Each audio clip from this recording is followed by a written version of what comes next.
Now I'm going to install the studs on the turbo. Here is an RB20 transmission.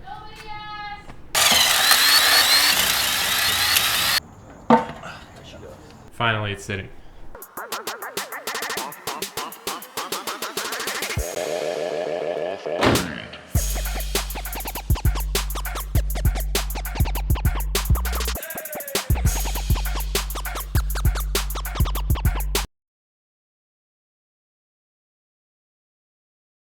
Moving on from that, we have the ISR turbo elbow. This looks sick to me. I think they did a great job.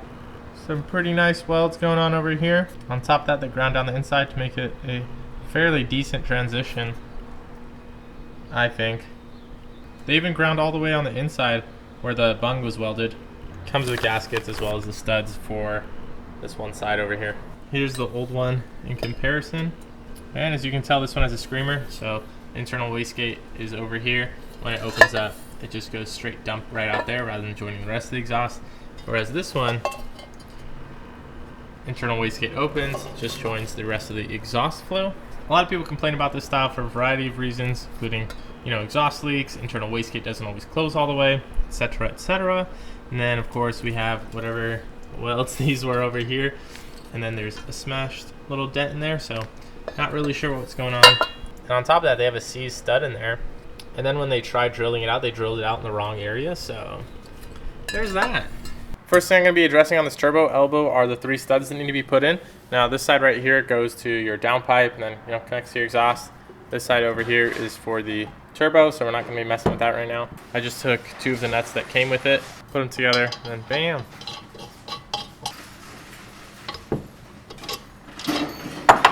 That's it. It's supposed to be like hand snugged. You don't need to go crazy tight.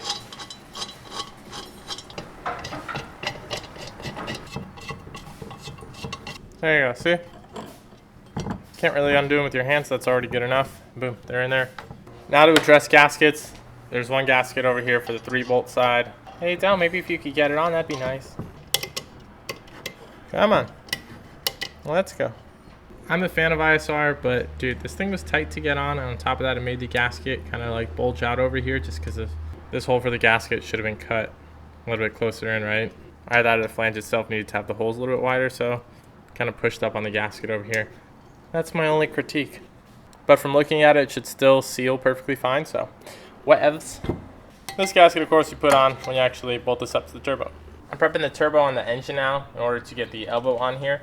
All of these threads are M8 by 1.25, and the back sides of these are a little bit rusted, and it's honestly fairly difficult to actually run a stud all the way through them. So here I have my M8 by 1.25 tap, and I'm just running it through all the threads to clear them up and then make sure they're all nice and good to put some studs in. So as you can tell, this one goes in buttery smooth, and then when we go to do this one, already starts getting stiff. I already put some thread cutting oil inside on the threads. Now you just gotta like work it back and forth.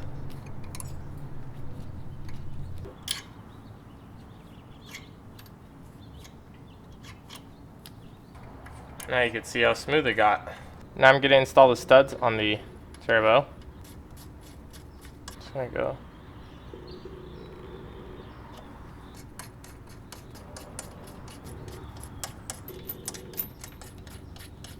Easy peasy lemon squeezy, these are installed.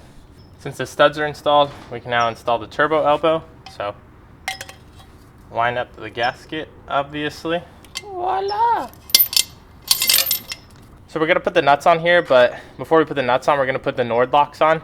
They're kind of like a washer over here, but they actually prevent nuts from backing off and getting loose. So here's the nuts installed with the Nord locks. Yeah, this one on the back side over here, that one was the tightest and hardest one to get in. And I even like cut part of my wrench to try and tighten it, and it's still really not as tight as all the rest, but it's about tight as I can get it with how hard it is to move in there, so there's that.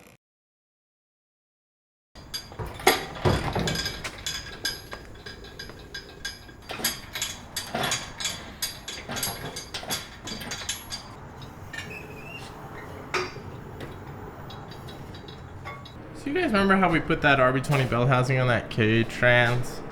Well, the whole engine isn't even pushed back all the way, and yet it's hitting right here. And when it is pushed back all the way, it's like over here. The problem is the KA tail housing of transmission is too long. I measured it, and it's about 17 inches to the center of the shifter hold. And the issue with this is not only would I have to cut into my trans tunnel right here, which I don't want to do, I would also have to get a custom drive shaft made just to fit with this trans combination, because the stock drive shaft won't fit with the trans being this far back. But I got a solution. What do we have here, you ask? This right here is an RB20 transmission. And this right here is an RB20 bell housing with the KA tail housing. Even though the KA tail housing bolts up to the RB20 bell housing, it's different length. So I'm gonna show you right here. So tail housing to the center of the shifter is about 14.5 inches. And on the KA tail housing, it's about 17 inches. So the RB20 tail housing is about 2.5 inches shorter. And that makes sense why you don't use the stock trans mount with an RB20. You know, the McKinney mount actually pushes it back that much. So that all makes sense now. Now you've already seen me swap the transmissions around, so I'm not going to show that. You've also seen me split the transmissions, which I'm going to do because another fun fact is that, look at this plate for the shifter. Look at that one. Notice that hole right there? Boom, boom. It's much more ahead over here. On top of that, the shifter opening is right there, whereas this one is further back. So if I want to run a short shifter on here, basically no one makes an RB20 DET short shifter, and instead what you have to do is take a KA, SR, whatever short shifter, take that one, put that on there, drill a new hole so you can bolt it down, then take what I believe is the striker arm inside the transmission from there and swap it over to there. So that way it sits back far enough for that short shifter to work. So that's gonna be my task right now, is to swap this short shifter around.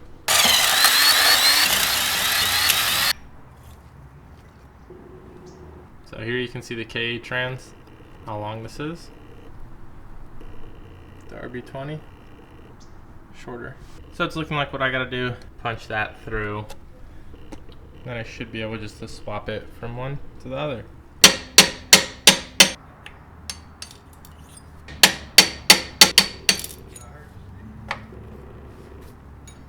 Split the trans. Then when I did, this could move forward enough to where I could slide this off. This thing's called the RB20 trans, so I have that over there. Then I'm gonna repeat the same process on that one. Before I reassemble the transmission with the new K little shifter linkage thing, I gotta go and address the short shifter issue. So this right here is the stock RB20 shifter, and as you can tell, it's a different pattern from the stock KA short shifter. So what I need to do is drill this big hole on this plate, so that way I can bolt this plate up to this trans. So I'm just gonna take my red paint marker, mark around that circle. I'm gonna take short shifter. There you go. So the paint should be on the back side now, exactly where it needs to be. Let's see how accurate our mark was. What a f***ing joke. Apparently that didn't work. The surface isn't that flat, so I'm gonna use clear RTV. Just need to get something sticky on there at least, so I can see where the circle's at. Okay. Might be hard to tell, but there is a definite outline right there of where I need to drill. Got my automatic center punch and what looks to be the center. Drilling the pilot hole. Now I got the 1/2-inch drill bit.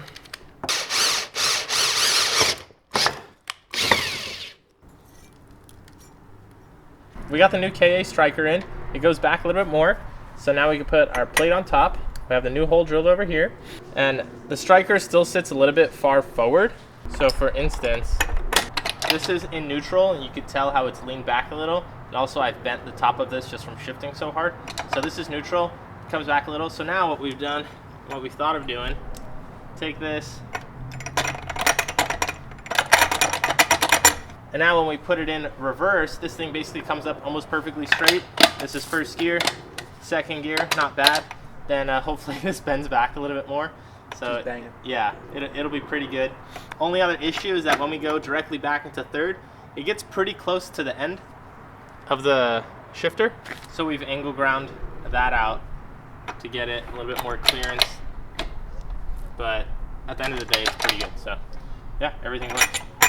Here's all of our holes, and you'll notice this one right here is the old one that you would use on a KA.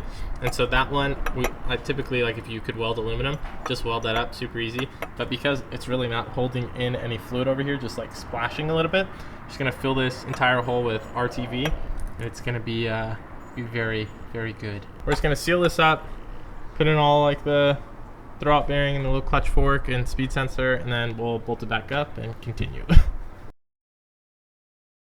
So we go to bolt the RB20 trans up, and then we realize these bolts do not line up, and that's because they put an SR bell housing on an RB20 tail housing. That's definitely an SR bell housing. It looks exactly like my bell housing. It doesn't even make sense. So now you have to take that RB20 bell housing that we originally got and then put it on this thing and then bolt it up, even though we just assembled everything on this. The question is, why would anybody ever put an SR bell housing on an RB20 tail housing? There's zero applications where that would work. Zero. Doesn't make any sense. Unless you were trying to like a star swap a Skyline or something. It literally doesn't make any sense. Yeah, it doesn't make sense. So Nikita just came to the conclusion, or thought of at least, that like how many RB20s are actually... Do the math. How many RB20 trannies are there in the city in the first place, right? And now think about it. How many of them are going to be mismatched? You know, how many bell housings and how many tail housings people have laying around? So we have one tranny that has an RB20 tail housing, and we have one tranny that has an RB20 bell housing. So the likelihood that these two came from the same tranny. So I think we just reunited the marriage. Yeah. At least that's what we think. Yeah, that's they're pretty much exes. Unless you're the original owner and you could tell us otherwise. Dude, how lucky we got though, because if I would have bought that just as RB20 trans, hoping to bolt it up to my car, just like you did with that one. Yeah, then it would have been gone. So, but at least we have now the front and the back. You know what I just realized? What? Now I have an SR bell housing and I have a K trans. Now I have a complete transmission to sell and get my money back for like this. Yeah, you do. That's actually true. Yeah, so that actually worked out. Yeah, otherwise I would just had an RB20 bell housing lying around. Yeah. Money, money, money. Cool. Oh, sick. We lucked out. And I'm happy. Finally gonna put this thing together. The original bell housing I got for an RB20, and then the tail housing of an RB20 that I bought secondhand with a supposedly full RB20 trans. So redid gasket there, redid the gasket there, modified the shifter, replaced the striker in here with the KA one. We're good. There she goes. Okay, there she goes. So this is on the passenger side of the car, and you can see that the trans is basically hitting the firewall. And the mount still needs to go back like another inch or so. So what I'm thinking is going to happen is I'm going to have to hammer in the firewall over there to make room for the starter. And Nikita also said that his coupe, which had this mount kit on it before, has a smashed in trans tunnel where the starter's at. So yeah. Please forgive me for smashing this paint. I can't bring myself to do it. I might as well just get it over with, huh? God damn it. Alright.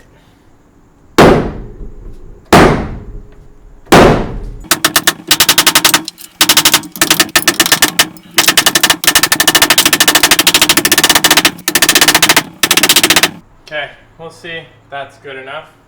So hopefully you can see how smashed in it is now.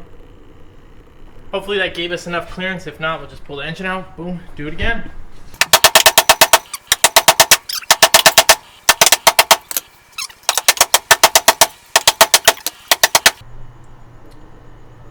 There we go. Alright, let's see if it fits.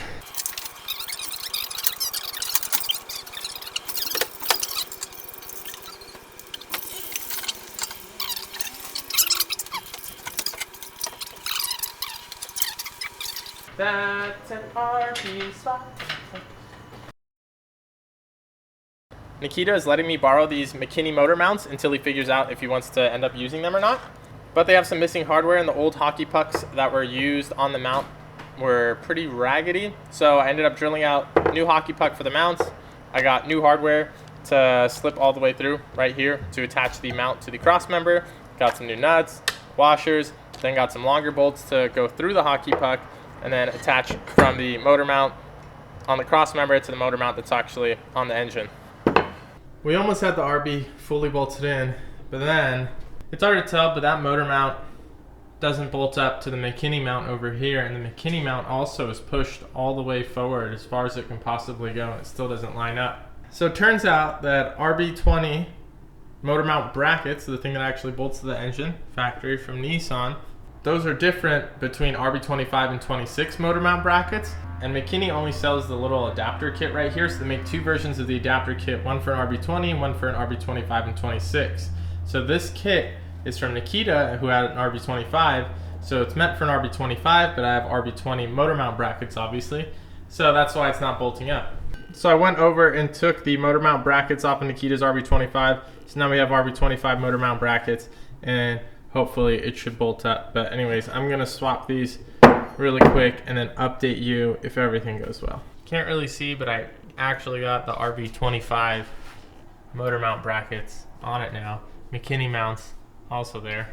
The mounts still need to be tightened up, but this is basically where it's gonna be sitting. This is the clearance with the radiator. There's about 1¼ inches in between the radiator and the power steering pump.